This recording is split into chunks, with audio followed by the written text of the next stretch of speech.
Most people are not innovators. They don't even have a blueprint, and you must watch out for 4 dangerous types of innovators.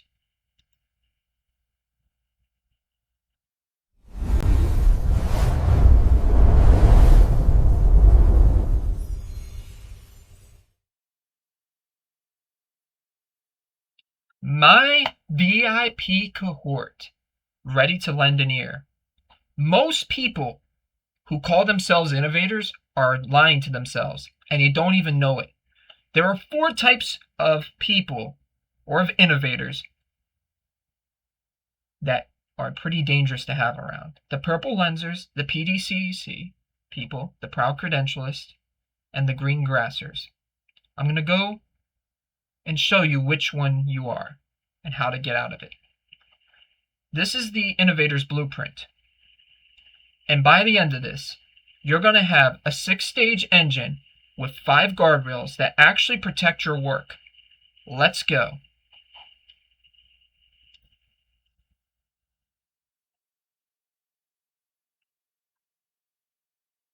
So we have plan, do, check, and adjust. So why do we start with a plan? Simplest reason, we do not want to hop in an ocean and start swimming in a mindless way, because that gets us nowhere. So we have to chart the direction. In doing, we have to take the action of going that said place. Now, just by doing actions does not guarantee a result. Most of the time it doesn't. So we have to check, is our actions yielding the results that we want? And then by looking at what actions are being checked and seeing where things can improve, we adjust so we can see that. And that's just a simple framework of PDCA. So let's go to the 6-stage innovation engine. A self-sustaining system for transforming raw curiosity into a mass-produced value. So the first one we have is listen. Listening is the most important step because we need to understand a pain that somebody is having. If we are not going after and finding that pain, there's nothing that we can create. So the second step we have is creation. We need to get a prototype out there. Start putting things together and seeing how it works. And then we need to experiment with it, seeing each iteration that we go at with this, to then go down to systematizing. So we start seeing a pattern form, and we're building documentation that backs the data that we're having. And by all this data and backing, we start focusing it down to get to the point where it's really good. And then once it's at that really good stage and we're pushing it out, we want to repeat it and just keep going in again and again and again. And that's where powerful transformation happens. So, as I was saying with listening to creation, the quote at the bottom holds a very powerful truth. You have to be burning with an idea or a problem or a wrong that you want to right. You can't come to innovation just lackluster and be like, you know what, I'll just build something. It really needs to be like, I need to get this out there. If I don't do this, I am legit setting myself up for complete failure. And I can't live with myself on that. That's where you have to be at with this. So with experiments, it's going to be many times things are not going to work. There's going to be failure. You just have to love it and embrace it and just keep improving. And the one quote at the bottom, cheap experiments are worth more than great ideas. So by the experimentation, you do not want to just make $1 million mistakes as the experiments. You want to get control groups so you can start seeing before you give it larger and larger and larger range. Now you've done that experiment step, and now you start to see the patterns coming together. The systematizing is pretty much communicating all the data that you're getting, demonstrating that the data is communicating in this regard, and then making it policy, as in making documentation that follows these rules that we've created. So then after we have those documentations, we want to keep focused on those main things that make it repeatable. And I think of focus more like a laser. And it's going to go after the most concentrated point rather than it just spreading out into any which direction. It's not as powerful. But when it meets that concentration it enhances itself.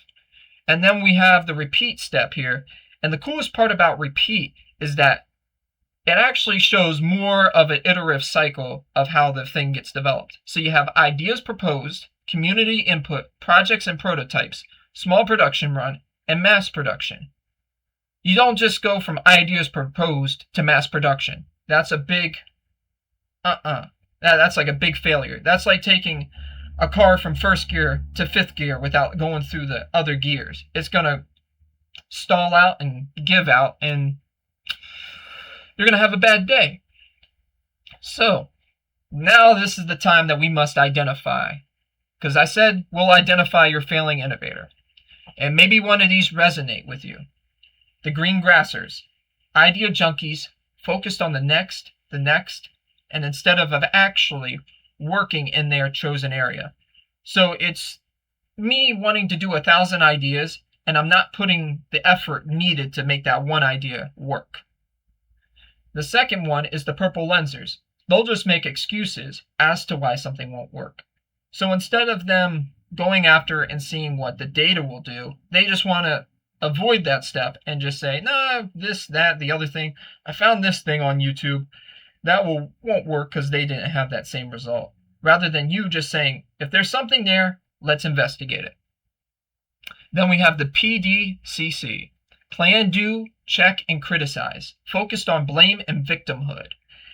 They criticize ideas and tear down others and destroy relationships.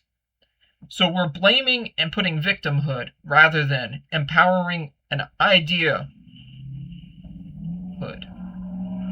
And in that, we allow our ideas to take shape, and I wouldn't fully go against criticism, but having the environment where the critiques are the criticism rather than just throwing out blame. And that's where you'll see better improvements with critiquing. And then the proud credentialist, focused on their appearances rather than reality. They falsely believe a badge, a degree, or award bestows skills rather than actual acumen. Far too many times we come in with a piece of paper saying what we are, and it's good to have that as an authority builder, but after some point, people don't care how much you know until you actually care. Then once you care, you need to show the competency and the warmth both together to showcase that you are the best person for that fit in the role. Those are the 4. Now, we've already looked at the bad side, but let's look at a successful innovator. The corporate innovator. Effective seekers who improve old processes, outwork the competition, and bump the quality of customer service. Now, maybe something comes to your mind. How's a corporate innovator better than some? Because you've had your bad corporate people in there. And that is true, but usually they weed themselves out because they don't survive, because their environment that they bring about is calamity. But corporate innovators that do these type of processes usually exhibit the higher, long-standing outcome, if that makes sense. To the starter-uppers, these are like people that start up their little LLC and they want to start a business. The best thing that can be given to them, masters of focused, and do 3 things well, not 10 things badly. You do not want to have 20 offers and you can't even deliver on the main 3 that are doing well. It's best to cut the fluff and do the things that you're good at. And that's where this line is profoundly good. And then we have the little investors, follows Peter Lynch and Warren Buffett. They make calculated moves with their own set-aside funds. So, pretty much straight trading strategies. And you got private equity and Ray Dalio as well. Whatever playbook you go by, it's understood. And then team builders, the eternal champions. If you want to go fast, go alone. And if you want to go far, go together. Pretty much going after leadership. That's what team builders are. And it's important. And the great quote at the bottom is, champions do consistently what others do sporadically. Orm Woodward. So that is pretty much challenging that consistency over erratic growth is the sustainable route. So we have this pyramid of where do we start out as innovators. So we first begin by emulating masters. And masters is like people who are already built businesses that are successful, and we want to take away their internal playbook. That's the main thing. You want to see how they make their decisions and how decisive they are. So that's why you go look for the master. Then once you do the emulating, then you get to the master and achieve. So you're in the role of the master now. People are going to come to you because you're now in that role. Yet at some point, being in this role, you start seeing that to be even more advanced than what you're at, you can actually rewrite the rules and change the fundamental architecture of how it works. So pretty much you see where improvements can be made and you go after that. And that's something beyond of itself. So we have 5 fundamental strategies of the innovator. Go niche. The reason that you want to go niche is because it's very unique and it solves people who are your target audience or idea customer profile on that set pain point. And once you narrow it down, it's very good. Second one, go for service. The best way to find yourself is lose yourself in service of others. Gandhi. Very powerful. When we lose our way, it's always best to just go and do service, working, finding our path, and just doing the work. Now 3, go online or go local. Leverage both domains to build authentic connections. So it's pretty much having an online presence and a physical presence that people can understand who you are. A personal brand is a great way too. Go nimble. Adopt Agile and Scrum methodologies. Be fast and authentically available. So pretty much your productivity is very high and you're bootstrapped. And then go deep. Create a ripple effect. So pretty much if you enter a market, you're just going to pretty much send out a shockwave. And the best way I could explain it is the blue ocean strategy. You're not hopping into a red ocean, you're hopping into your blue ocean. A little more in the niche topic, but this one's where it can create ripples everywhere. So the ideation tactics. Brainstorm versus the mastermind. A brainstorm can happen solo or with another person with you. And it's just pretty much mind dumping ideas with like a whiteboard, a desk, a piece of paper, and just like going with post-it notes and just trying to figure out everything. It's very good for getting your mind in the right place.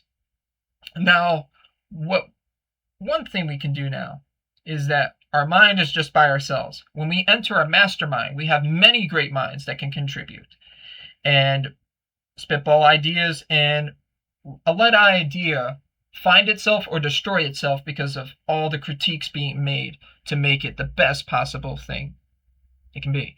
Now, there's a great strict traits to operate in this mastermind: the integrity, the hard work, and frugality. And I would like to mention frugality, because all too often we're thinking like make big money, be rich, but frugality is a decision that we can make every single day. And John Paul Getty, he was a billionaire back in like 1910s to the 50s, and his end was in the 70s, I do believe. Don't quote me on that. But he was a very advocate of frugality. He believed that if you could save $1, you could actually do that much faster than trying to increase sales growth, because that is something where you have no control over, really. You can do all the sales training and all that, but you can't control someone's yes. You can control how you spend, though, immediately. And that's where the difference lied. All right, the execution guardrails, the 5 don'ts. So don't cannibalize. Never destroy yourself. Ask how many options increase the value of all solutions. So pretty much, don't create something that's going to take you out of the picture. That's a pretty dangerous thought. So if you make this great thing and then it takes you away from your role, that's not value. That's just pretty much you eating yourself. The second one, keep doing the core.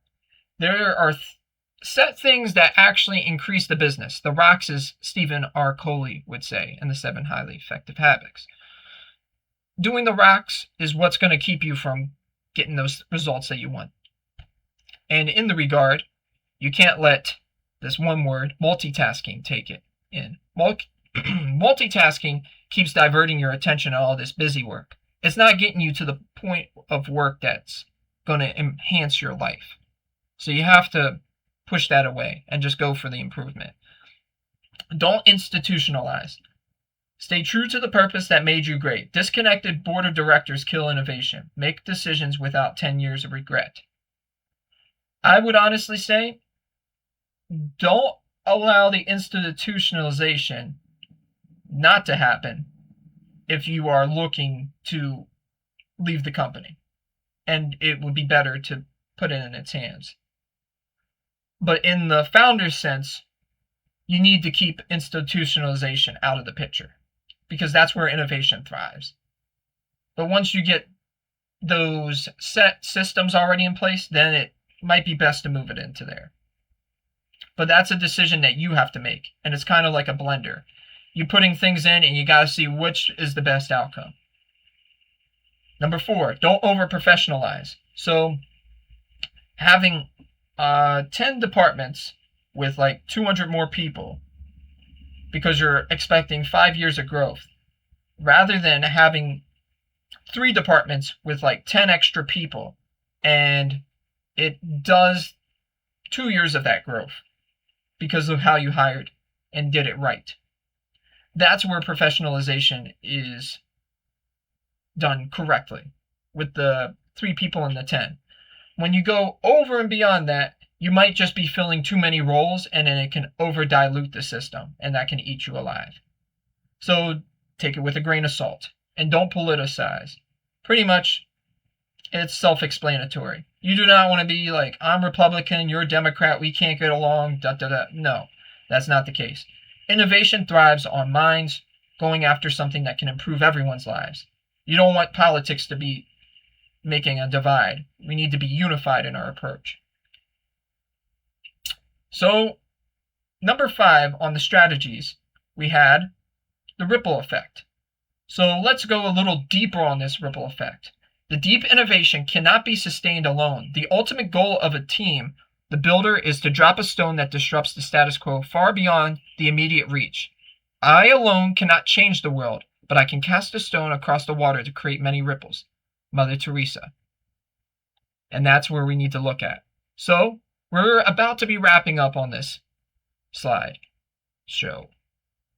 And building an innovative society. World-class leadership mindset demands that we transcend our own projects to become game changers for the large society as a whole.